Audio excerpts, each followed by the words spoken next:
Chapter 1, in which we are introduced to Winnie-the-Pooh and some bees, and the story begins. Here's Edward Bear coming downstairs now, bump, bump, bump, on the back of his head behind Christopher Robin. It is, as far as he knows, the only way of coming downstairs, but sometimes he feels that there really is another way, if only he could stop bumping for a moment and think of it, and then he feels that perhaps there isn't. Anyhow, here he is at the bottom and ready to be introduced to you, Winnie-the-Pooh.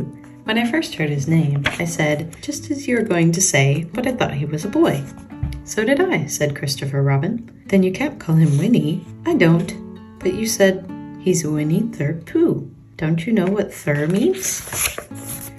Ah, yes, now I do, I said quickly, and I hope you do too, because it is all the explanation you're going to get. Sometimes Winnie-the-Pooh likes a game of some sort when he comes downstairs, and sometimes he likes to sit quietly in front of the fire and listen to a story. This evening, what about a story? Said Christopher Robin. What about a story? I said. Could you very sweetly tell Winnie-the-Pooh one? I suppose I could, I said. What sort of stories does he like? About himself, because he's that sort of bear. Oh, I see. So, could you, very sweetly? I'll try, I said. So I tried. Once upon a time, a very long time ago now, about last Friday, Winnie-the-Pooh lived in a forest all by himself under the name of Sanders. What does under the name mean? Asked Christopher Robin. It means he had the name over the door in gold letters and lived under it. Winnie-the-Pooh wasn't quite sure, said Christopher Robin. Now I am, said a growly voice. Then I will go on, said I. One day when he was out walking, he came to an open place in the middle of the forest. And in the middle of this place was a large oak tree, and from the top of the tree there came a loud buzzing noise. Winnie-the-Pooh sat down at the foot of the tree, put his head between his paws, and began to think. First of all, he said to himself, that buzzing noise means something. You don't get a buzzing noise like that just buzzing and buzzing without its meaning something. If there's a buzzing noise, somebody's making a buzzing noise. And the only reason for making a buzzing noise that I know of is because you're a bee. Then he thought another long time and said, and the only reason for being a bee that I know of is making honey. And then he got up and said, and the only reason for making honey is so that I can eat it. So he began to climb the tree. He climbed, and he climbed, and he climbed, and he climbed. And as he climbed, he sang a little song to himself. It went like this. Isn't it funny how a bear likes honey? Buzz, buzz, buzz, I wonder why he does. Then he climbed a little further, and a little further, and just a little further. By that time, he had thought of another song. It's a very funny thought that, if bears were bees, they'd build their nests at the bottom of trees. And that being so, if bees were bears, we shouldn't have to climb up all these stairs. He was getting rather tired by this time, so that is why he sang a complaining song. He was nearly there now, and if he just stood on that branch, crack! Oh, help, said Pooh, as he dropped 10 feet on the branch below him. If only I hadn't, he said as he bounced 20 feet on to the next branch. You see what I meant to do, he explained as he turned head over heels and crashed onto another branch 30 feet below. What I meant to do? Of course it was rather, he admitted as he slithered very quickly through the next 6 branches. It all comes, I suppose, he decided as he said goodbye to the last branch, spun around 3 times and flew gracefully into a gorse bush. It all comes of liking honey so much. Oh, help!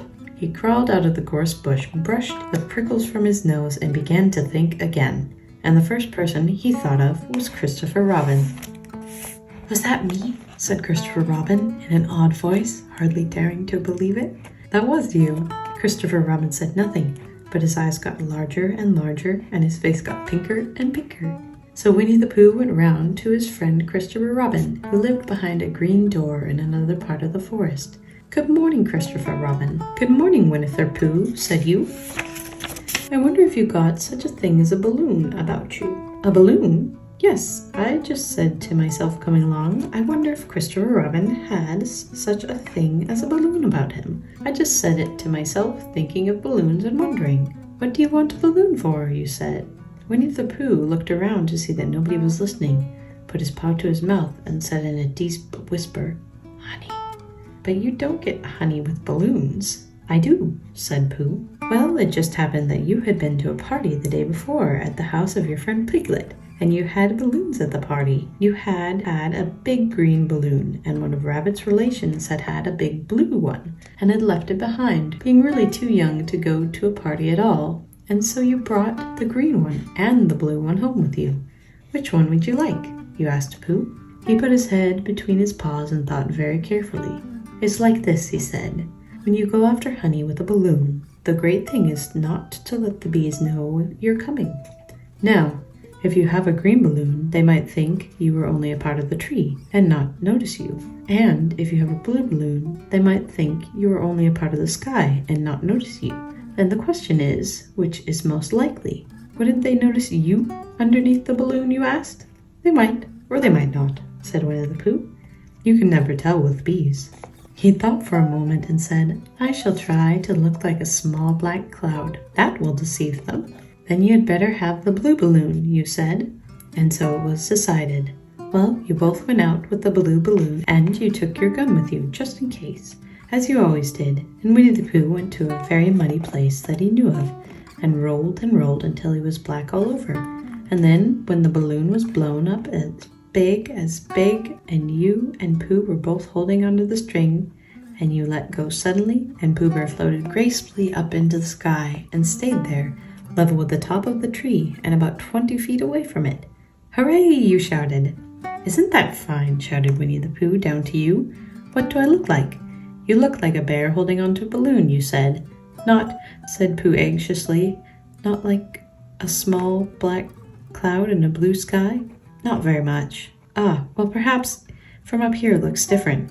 And as I say, you can never tell with bees. There was no wind to blow him nearer to the trees, so there he stayed. He could see the honey, he could smell the honey, but he couldn't quite reach the honey.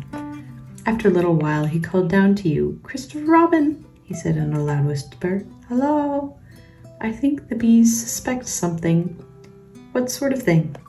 I don't know, but something tells me that they're suspicious. Perhaps they think you're after their honey. It may be that. You can never tell with bees. There was another little silence, and then he called down to you again. Christopher Robin. Yes? Have you an umbrella in your house? I think so. I wish you would bring it out here and walk up and down with it, and look at me every now and then and say, tut tut, it looks like rain. I think if you did that, it would help the deception which we are practicing on these bees. Well, you laughed to yourself, silly old bear, but you didn't say it aloud because you were so fond of him, and you went home for your umbrella. Oh, there you are, called down Winnie-the-Pooh as soon as you got back to the tree. I was beginning to get anxious. I have discovered that the bees are now definitely suspicious. Shall I put my umbrella up, you said. Yes, but wait a moment. We must be practical. The important bee to deceive is the queen bee. Can you see which is the queen bee from down there? No. Oh, pity. Well, now if you walk up and down with your umbrella saying, tut tut, it looks like rain, I shall do what I can by singing a little cloud song, such as a cloud might sing. Go. So, while you walked up and down, wondering if it would rain, Winnie-the-Pooh sang this song. How sweet to be a cloud, floating in the blue. Every little cloud always sings aloud. How sweet to be a cloud, floating in the blue. It makes him very proud to be a little cloud. The bees were still buzzing as suspiciously as ever. Some of them, indeed, left their nest and flew all around the cloud as it began the second verse of the song. And one bee sat down on the nose of the cloud for a moment and then got up again. Christopher, ow! Robin, called the cloud. Yes, I've just been thinking, and I've come to a very important decision. These are the wrong sort of bees. Are they? Quite the wrong sort.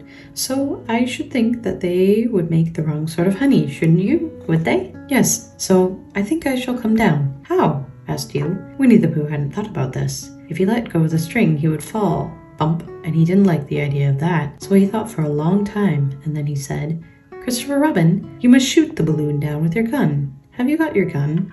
Of course I have, you said. But if I do that, it will spoil the balloon, you said. But if you don't, said Pooh, I shall have to let it go, and that would spoil me. When you put it like this, you saw how it was, and you aimed very carefully at the balloon and fired. Ow, said Pooh. Did I miss, you asked? You didn't exactly miss, said Pooh, but you missed the balloon. I'm so sorry, you said, and you fired again. And this time you hit the balloon, and the air came slowly out, and Winnie-the-Pooh floated down to the ground. But his arms were so stiff from holding on to the string of the balloon all that time that they stayed up straight in the air for more than a week. And whenever a fly came and settled on his nose, he had to blow it off. And I think, but I'm not sure, that is why he was always called Pooh. Is that the end of the story? Asked Christopher Robin. That's the end of one. There are others, about Pooh and me, and Piglet and Rabbit and all of you. Don't you remember? I do remember, and then when I try remembering, I forget. That day when Pooh and Piglet tried to catch the heffalump, they didn't catch it, did they? No, Pooh couldn't, because he hasn't any brain. Did I catch it? Well, that comes into the story. Christopher Robin nodded. I do remember. He said, only Pooh doesn't very well, so that's why he likes having it told to him again, because then it's a real story and not just a remembering. That's just how I feel, I said. Christopher Robin gave a deep sigh, picked up his bear by the leg, and walked off to the door, trailing Pooh behind him. At the door he turned and said, coming to see me have my bath? I might, I said. I didn't hurt him when I shot him, did I? Not a bit. He nodded and went out, and in a moment I heard Winnie-the-Pooh bump, bump, bump, going up the stairs behind him.